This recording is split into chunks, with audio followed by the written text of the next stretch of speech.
So this here is the pyramid. And the reason I've shown this is because this is the way I see business, and I've gone through these stages. And as I talk about this, you might recognize yourself and think, that's me. Because we'll all be at some point in this pyramid here. So the first section at the bottom is what I call the player.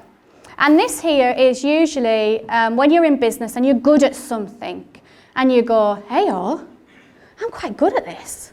Maybe I can make a business out of this. So it's when you're playing with the idea of going into business. It might be a hobby. It might be something that you do, and you start to make a little bit of money from it. So here, this is what I call the player. Who started their business by thinking from a hobby or something that you had an interest in? Did anybody in the room start that way? Got a few, yes. And usually at this stage, you're generating turnover normally from nothing. Sometimes people do it purely and don't make any money, to about 20k.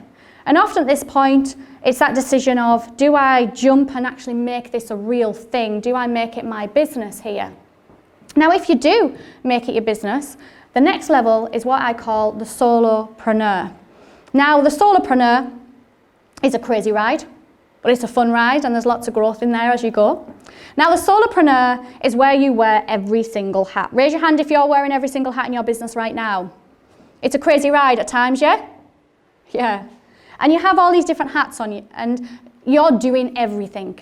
So you have to be a master in your HR, you have to be a master in all your tax affairs, you have to be a master at marketing, you have to be a master at your sales, all these different areas in there. And often here, you're earning around about 20 to 70k. It's different in different industries, but the reason for that is there's only one you. And if there's only one you, there's only so many hours in the day for you to be able to do what you need to do. So what happens is that growth sometimes gets capped because you can't multiply yourself. So the next stage after that, of spinning all these plates and wearing all these hats, is where you become the biz balancer. Now, the biz balancer is when you have a business and you are doing things in the business, but you're starting to expand it. So you're balancing your business, you're no longer the technician in it wearing every single hat, and you're growing it. And as you start to balance your business here, you can earn from around about 70 to 700k on this part of the pyramid. And the biz balance is when you're kind of still in that business, but then you're out of it and you're in it, and you're trying to balance it that it still works without you having to be there 24/7. Now, this can be a challenging time in the business, but if you get it right, this is where the business can actually start to grow, and you find that balance of freedom and also income at the same time. And it has to be done in the right way, because if you do it too quick, you can find that balancing act just all tipples there as well. And then the next stage I see in business is the inspiration leader. So it's usually about 700k to multi-millions. This is where I sit at this moment in time. And the inspiration leader is when you've kind of managed your businesses, but now you've got it to a point where you have other people in your business who are inspirations as well. People who are able to take on things on your behalf and inspire things and move things forward on their own. And you're able to also inspire other people to do what you do.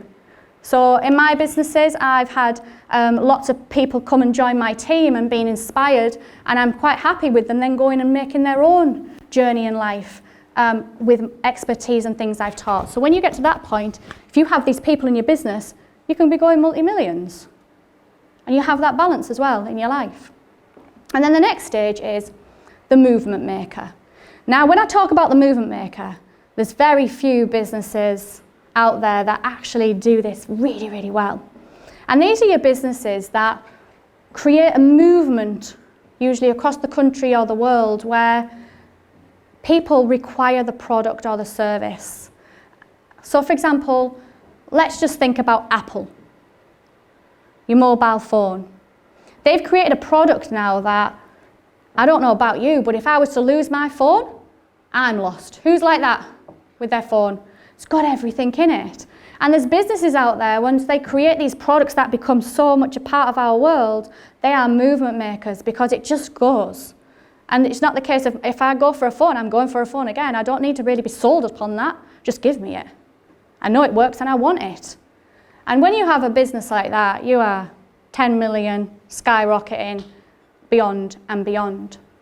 So the stages of business, and it's about knowing where you are in your journey and what is that next stage for you, because there's always a next stage, but there's things that need to be put in place to be able to get you there.